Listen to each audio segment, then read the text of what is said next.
Hi, now I'm Melanie from Running to Health, and I've decided to do an impromptu video this morning about the knee because I have had a knee injury for quite some time and I don't really talk about it too much, and I've recently had a client come to say that they have got the same knee injury, so I thought that I would run through how I'm managing that so far and what it actually means.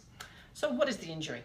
Now, I have got medial meniscus damage in my knee, which means that if this was your knee and this is the top of my leg and this is the bottom of my leg and that's the knee joint and it goes like this, there is some cushioning in the middle and it's called the medial meniscus, and it's to stop your bones knocking together. Now, there's a lot of terms that are used to describe this. The most common one is cartilage. Now, it's a bandied about term that actually means two things, because at the end of your bones, if you think of a dog bone, for example, a shiny end on it, that is cartilage. And that is to protect your bones from chipping when they are in contact with other stuff.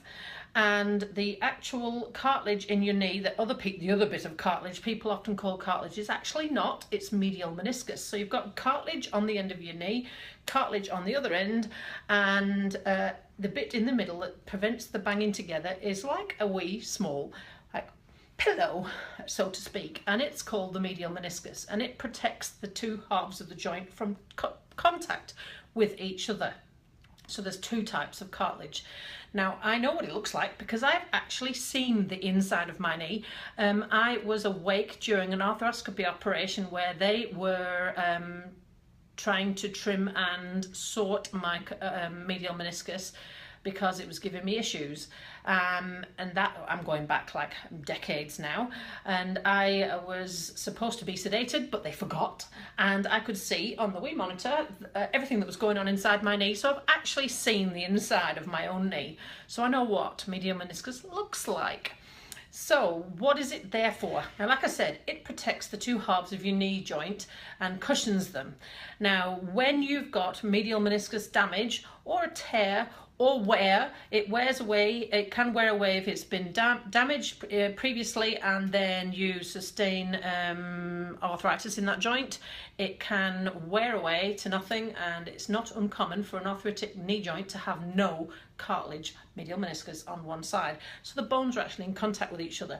Now, that is what is wrong with my knee. So I've got to be really careful with jumping exercises because it closes the gap in between the joint and the two bones touch together because there's no cushioning.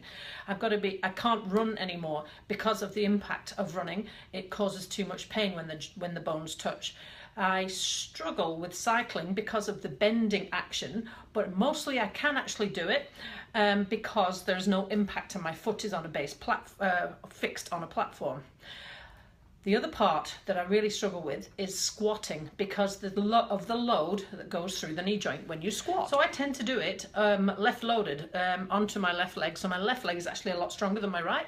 And the other thing that I do, which I shouldn't, is I throw my hip out slightly because I'm trying to offload the load through my knee onto the other side of my knee joint. So I sort of stand over like this here, which sort of helps with the pain. But that I've got to really be careful because I get struggle with my hip and my TFL and all them muscles out there. So just be careful with that. And if you start to get glute pain and things like that, it's probably because your stance and your walk has got a bit imbalanced, and it's probably at a completely unconscious level. So just be careful. There are things that you can do to help strengthen that. So like I say, exercises that have your foot fixed on a platform, so cycling is great. If you've got a lot of pain, I would start off by cycling on a reliable surface, a flat gravel path or maybe even tar seal, not twisty, turny, jumpy, sort of like off-road mountain biking. I would not do that to start with, so you've got enough strength in your knee. And you also need to be really careful with squatting because of the force that goes through the knee joint as well as onto the muscles. You need to really strengthen the muscles whilst your load is not on the joint.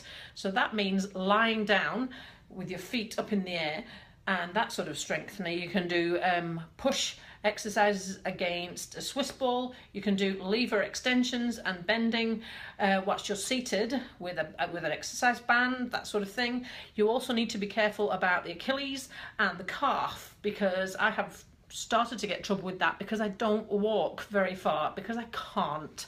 So just be careful with that. You need to keep all of the muscles in your leg strong, but you need to do it in a way that you're not loading. So you need to be sat or lying with your feet up in the air.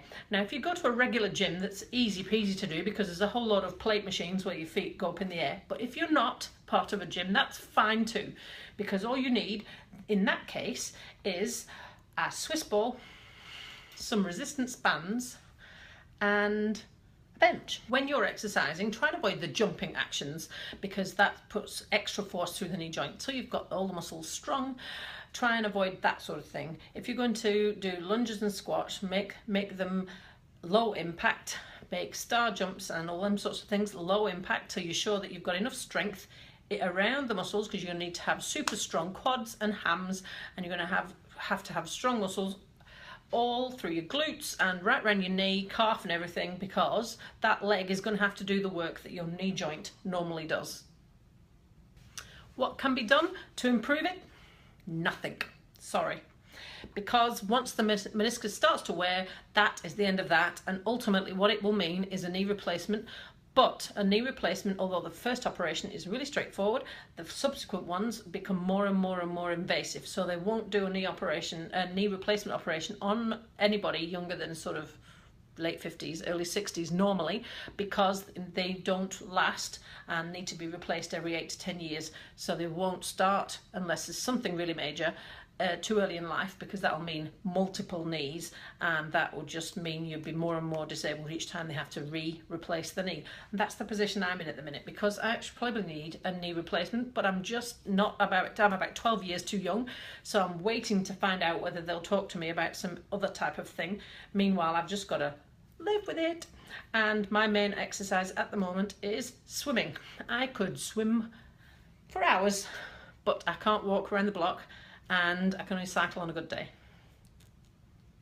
The other thing, pain relief. Now, I never was really a big one for pain relief, but you know, there's nothing that can be done to make this thing better. It's just going to keep getting worse and keep getting worse, and so is your pain. And so take some drugs, because you need to stay mobile and you need to stay strong, and then to do that you need to be pain-free. So if you're going to have to get some chemicals to make you pain-free so that you can keep that joint strong, then take them. That's not something I would have normally said, but if you don't, then you'll lose a lot of mobility a lot faster, because the pain will prevent you from keeping strong and mobile and fit. So if you find this useful, I might just follow up with a couple of more, talking about the joint in more detail and about the things that you can do to manage it, and some exercises you can perhaps do to strengthen the knee, strengthen the leg without loading. I might do some demonstrations. If you've got any questions and you'd like me to cover anything off, then please do email me, ridingtohealth@gmail.com. It's fair to say that I know more about the knee joint than I know about any other type of joint, and that's because I have a knee trouble, and so I go and do some research because I need to have the facts. And in order to be able to stay strong, stay walking and stay massaging and stay PTing for as long as I can, I need to be fully equipped with all the facts. So that's what I did. So although I'm not a surgeon, I have based all of the stuff that I'm doing on research and actually what works for me and what is best for pain relief for me. So if you've got any questions, do fire some at me, because I'm more than willing to help you out.